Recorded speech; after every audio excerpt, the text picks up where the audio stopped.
much for this opportunity. Before I talk about it, I just want to give you a little perspective about how I think the overarching challenge that we have today is skilling.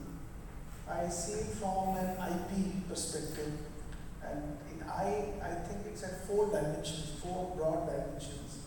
One is at the individual level, another is at the institutional level, the third is at the industry level, and the fourth is at the India level. So these are 4 broad dimensions where today we have to actually address the issues that are varying and very different kind of issues. And I'll give you an example of one of them linked to the question that you asked. And on the 6 P's that I talk about, these are the challenges, these are the roadblocks today that are actually preventing us from effectively deploying our strategies. And these 6 P's are, from my perspective, the first is the paradigm, the perception, the perspective with which we carry the skill education today. The second is the progression. Skill education today has the biggest challenge of vertical mobility. It doesn't belong. You have programs available in different forms, but a student after going through those programs doesn't know what exactly the next step a student has to do. The third P is about the parity. So always a student will always look for a comparative education in the existing ecosystem. And when a skill-based education is offered to someone, the student is a little confused with which set of formal education should a student compare. 9th means 9th and it means moving to 10th. But in a skill-based education, if it is NSQF level 1, the student is not sure with which comparative level this education has to be compared.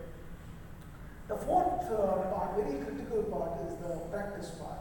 Skill education was fundamentally created on the concept of practicing, concept of workshops, concept of learning by doing.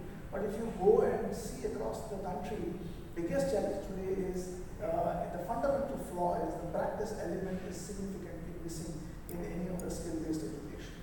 The fifth is about the policy. While we have created so many schemes around it, and some of them have started coming on the ground, I still feel there is a big need to stitch many things and bring them into the right frame.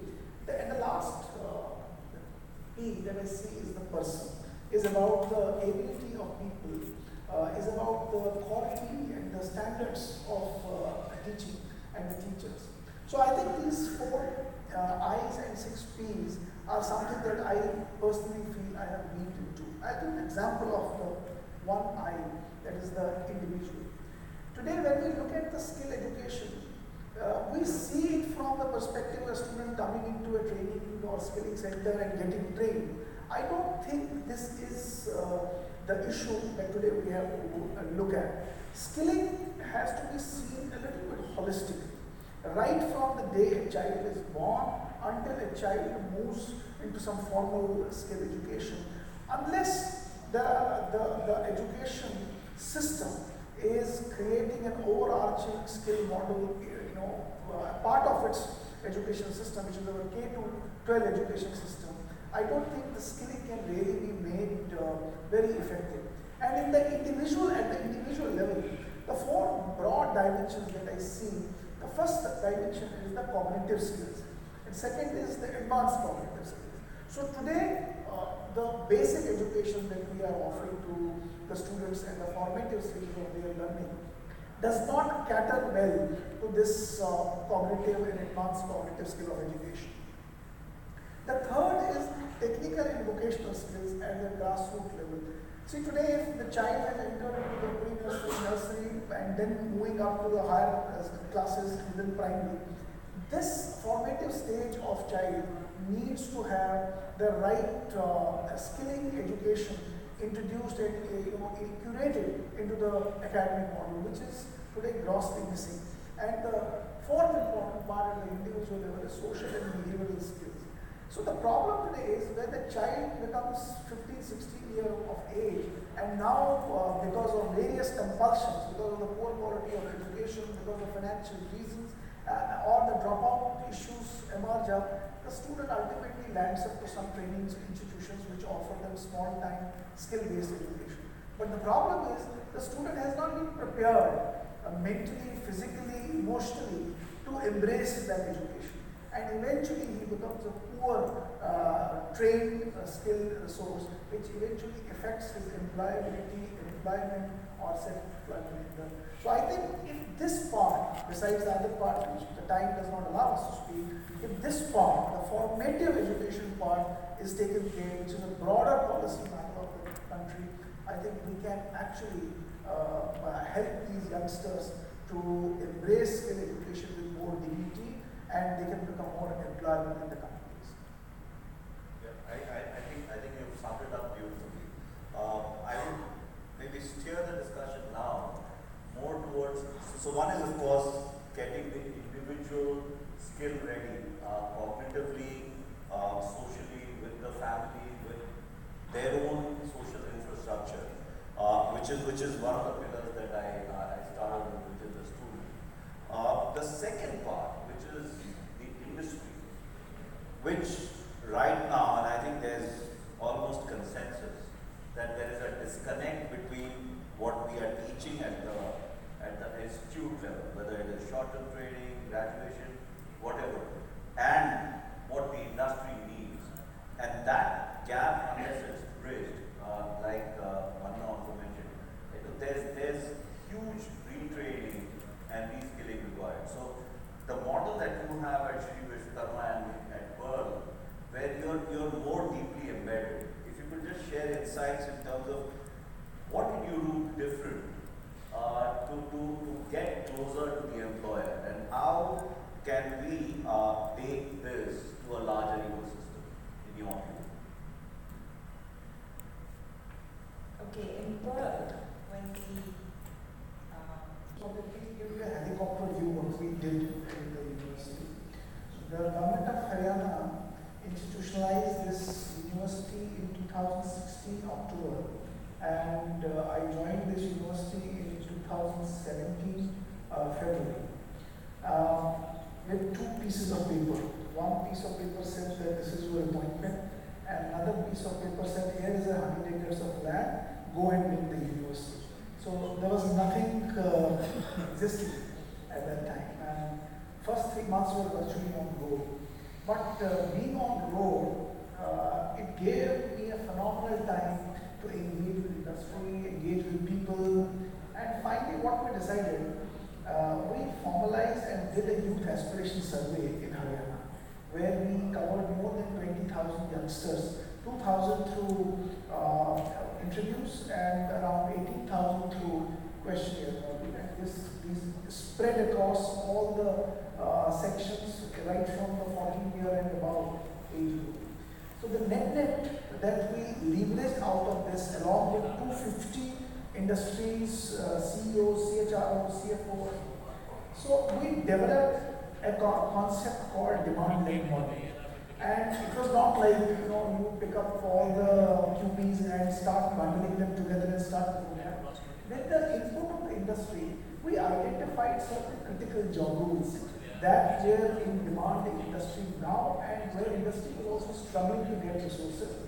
And where industry also suggested us that in the coming days, this job role is going to be of more importance to industry, or there will be more demand, or there will be certain changes, but we have to retain this job role. So what we did, we developed a dual education industry integrated model. In this dual education industry integrated model, what we did was, we bifurcated the entire curriculum into two sets. One was the 60% component credit set and the 40% component credit set. The 60% component credit set was the on-the-job training in the industry, and 40% component was that conceptual element which is pivoted around that 60% application part on the job role. For example, if the job role is of a maintenance guy or a manufacturing guy, so the entire job role was broken into the work that the person is supposed to do, and for that work, what kind of theoretical content a student must know to understand why a student is doing that job inside the organization. We divided it into 3 levels of creating the entire curriculum.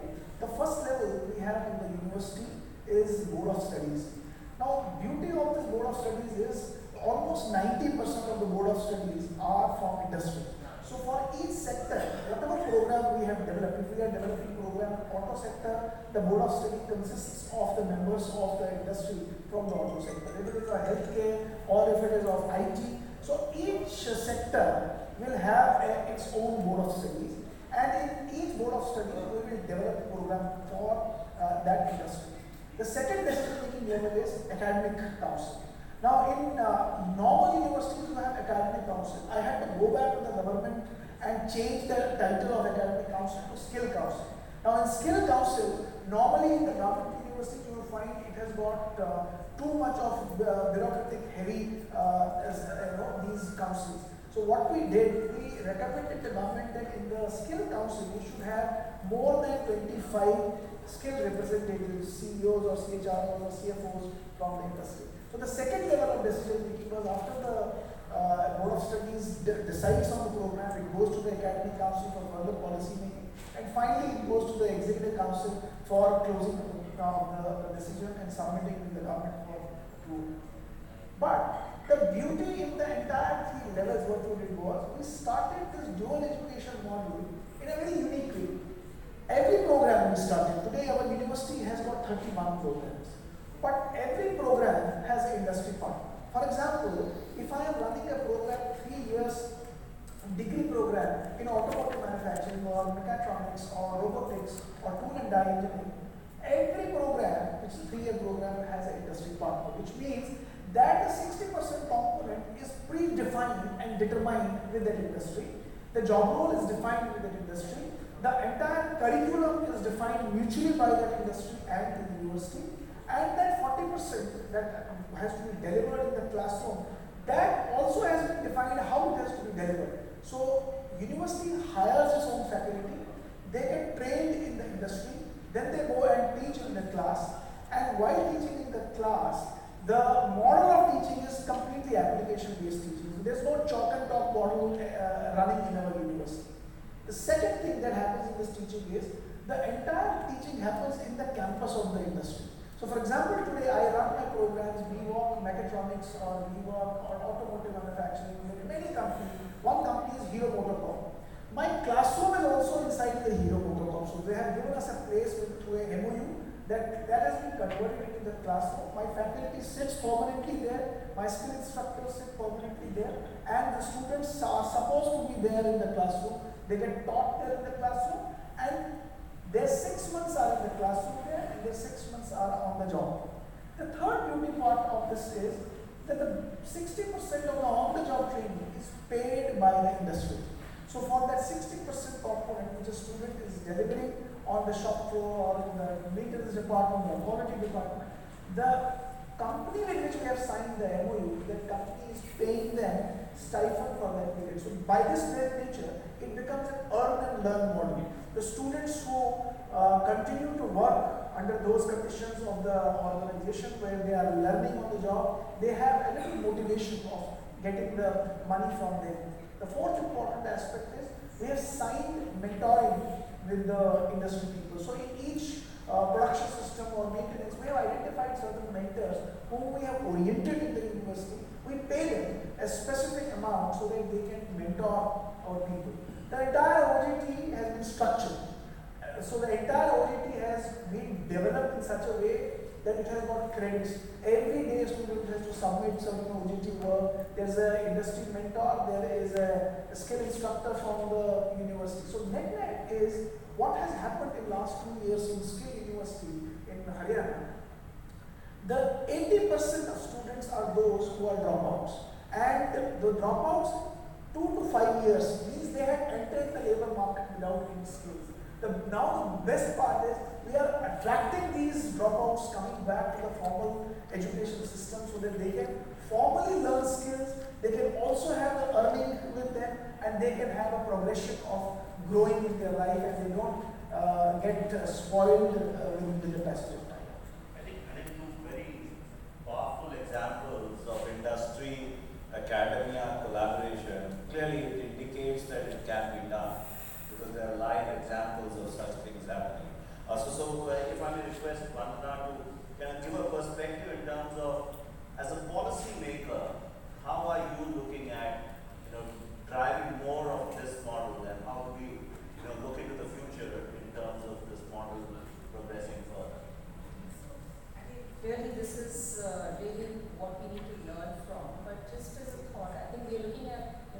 wide spectrum of university-industry collaborations. Where one model is looking at very much a strong starting point of vocational training being extended into a degree format. Of course, in Pearl, it's a very clearly professional focus on a particular sector. But on the other side, we have universities who are offering conventional degree programs in engineering or other arts programs who are wanting to bring a vocational element into it. So they both have a slightly different character. But I think what clearly underlies all of this is a curriculum providing interface in terms of faculty training. I think we're seeing a lot more of movement in that direction. Of course, it is more so in certain sectors than others. I think where there is a high requirement of technical skills, the industry is clearly seeing an opportunity and need to engage more actively than in the past. There might be other sectors where this is probably going to take longer to come on board. In terms of, I think, what we need to look at going forward, the faculty part of it is going to be very, very critical. And the delivery of these programs in a format that is meaningful for the student and is relevant for industry. That, I think... This is a conversation that can go on forever. Because, in my personal view, and I'm sure my co-panelists will agree with me, skilling is the next IT for India. I mean, as a nation, if we have to progress, we have to move towards a skilled manpower, which brings a certain, it's no more about generic knowledge. The person has to stand up and say, I know this, I know this, I know this, and I can do this better than many others. So this is clearly the future, and therefore any conversation that we have on this subject is never enough. But I'm conscious of time, so what I'm going to do is, if I can request my co-panelists to maybe conclude with their final thoughts on this, and what maybe the audience can take away, and that I guess will be our role. If we can start. At the India level, the most critical part is the government should do the right demand aggregation and dynamic demand aggregation of skills. The second important thing is that the budget that today the government is spending on skilling, I think it's very, very low. In fact, I'm sure, if I recall, it's 2,800 or 2,900 crore budget for skilling, which is even lesser than the budget that was spent last year, while as a total education budget today that we spend is more than 90,000 crore, which is just 4%. But if we compare our skilling budget with the majority of developed nations, it's far, far away from that. So I think that's another area that the government needs to take care of. The third important at the India level is that we need to focus on quality rather than simply focusing on quantity. As far as the institution levels are concerned, the colleges, the training institutes, I think most important part for them is to focus on the capacity of teacher quality and the capacity of infrastructure. This is something that's missing grossly in the institutions, and they are not connected well with the industry, and because of that, they are not able to understand how things need to move faster, what kind of investments they need to do in the institutions. At the industry level, the biggest push should be on prioritizing skilling. Without industry, it's very difficult to really focus on making the change in the country. They need to partner with the institutions, academic institutions. They have a role and responsibility to provide talent, while as the industry today cries for talent, is the responsibility of the institution. So that match mixing, the gap has to be filled by industry and institution. And the third thing is CSR is a very important tool that has been given to industries. I think industry needs to leverage CSR towards skilling, because it's one of the critical drivers that can actually change the entire ecosystem. And the last thing is skilling only does not need to be focused on the advancement, modernity, and technology. I think 70% of our population is living in rural belts. Agriculture is one of the important drivers of economy. I think somewhere the government has to build some kind of focus on that side. Eventually, the employment is not the only driver. Employability, self-employment is most important driver in the coming days for the Indian economy. Thank you. Thank you very much to all my co-panelists. Before we wrap up and open ourselves to some questions from the audience, given this is the Vice Chancellor's conclave, and one did allude to this, we hope we have been able to inspire some of you to take back some live examples, plus the fact that the government is thinking in that direction, to build a stronger, some of the words that came up are fantastic words. I mean, dynamic demand aggregation, which means we have to engage with the industry on a more regular basis. Dynamic curriculum, which again means we have to engage with the industry on a regular basis. So, those days are gone when we would set a curriculum which goes through different levels of revision, which might take 3 or 4 years. This is about speed, this is about adaptability, this is about connectivity, and this is about, making a customized program, so to say, batch after batch for the industry. And if Shri can do it from scratch in 2 years, I'm sure, some of the university representatives sitting here who've been running for very long can definitely do it, and that clearly is the direction forward. Thank you very much again, and hopefully you will take away some from this conversation. I represent one college which is affiliated to a UP state government university. Now, this thing can be done, so the government can do so much revolution in Haryana, why not such similar revolution in UP? And what can you do to bring it? Thank you. You asked the question about why other universities don't do it. And why not in UP? Why not in UP? So my answer to this is, first of all, there is no need to have a skill university. After my 2 years of experience, if you ask me, there is no need to have a skill university. Skilling has to be part of our general education. Unfortunately, in our country post the independence, we have not kept pace with that. We have not made it as a part of our policy that skilling has to be part of our general education. So, necessity is the mother of invention, and this skill university concept has come up. But now, skill university as a title is becoming a symbol of change. That change has to be embraced by every university. Why universities are not doing it in the government setup? My personal belief, because I've seen many government institutions in the last 2.5 years, I think it is the mindset. It is the perception of people. It's the bureaucratic modeling that has got creeped inside the institutions. It's a narrow visioning of various people, and then there are financial constraints also with various institutions. One of the biggest challenges with government institutions is their lack of connect and lack passion to go and connect with the industry.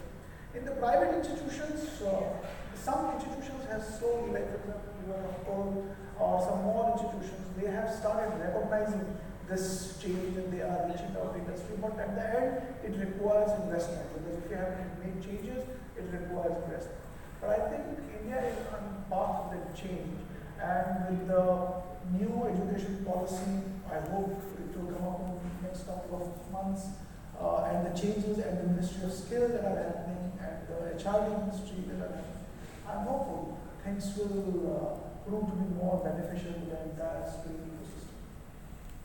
Associated with the initiation of vocational courses and skilling, etc., for quite a number of years. As part of UGC committees, as a principal myself in the India Upadhyay College of the University, and now presently working in private institutions. See, the model that you have worked out is, to my mind, the best possible model. I must compliment you for this path-breaking lead, I must say. See, we have all been trying for apprenticeship to the students. This model of apprenticeship was raised in the early 2000s also, 2001, 2002. In Delhi University also we tried it. But the difficulty comes that the number of students is so large in third year that no industry is willing to take so many students. It becomes a big issue, big problem. So that apprenticeship model has failed. When we talk of skilling, I'm not sure how many students are there in your institution as of now. And I'm sure the hero model that you have said, that they study their campus only. The problem of logistics would come in such cases also, because the students will be coming from different places and maybe the same industry is not there at the place of their residence. So this kind of logistics problems will be there, but still this seems to me to be the best model, and how it is to be transferred or transformed the existing universities is really a challenging job. Sir, building a house on a vacant piece of land is easy, but it is very difficult to do alterations in a building which exists, and especially if it is occupied by tenants. So, how do we transform it to the existing universities? I think this is a bigger challenge, and I am sure with your wisdom, you will be able to find out some solution. And as I was saying in the beginning, the 4 I's are very important. On the one side, if, for example, you use the word apprenticeship, if apprenticeship has to grow, on the other side, the policies have to be such which push the demand up. Because if the demand in the industry doesn't grow, if the number of industries do not grow, if the production doesn't grow, if the GDP doesn't grow, there is always an issue that the industry will have in engaging apprentices. So the 4th I is very critical from that standpoint. As far as you said about creating a new university and in the existing university, to me, I again have the same, my perception in the last 2 years has not changed. I have seen institutions who have infrastructure, they can actually do a good justice to vocation-based education, but because of the mindset, because of the paradigmical challenges, because of the lack of involvement of the people inside the institutions, because of the lack of passion of many people, let me tell you, to me, skilling is an issue of national security. I'll tell you why.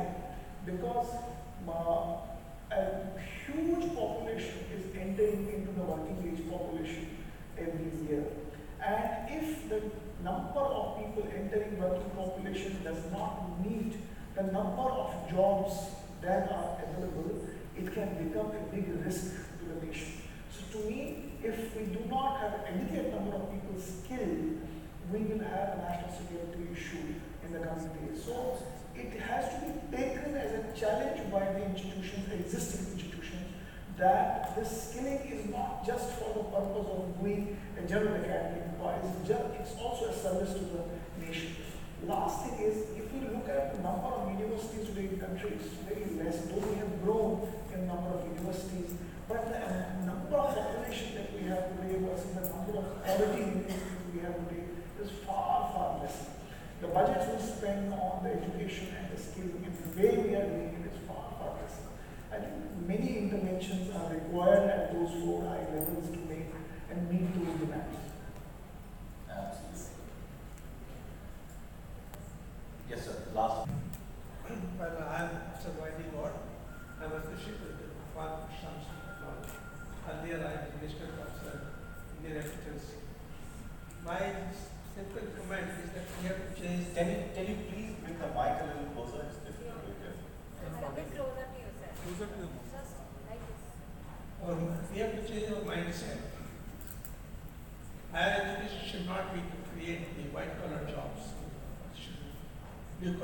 part which should be affected.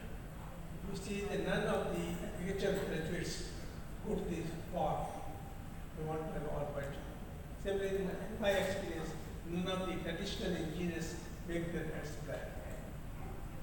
Secondly, when we are talking of higher education, we should also look into the or ITIs also.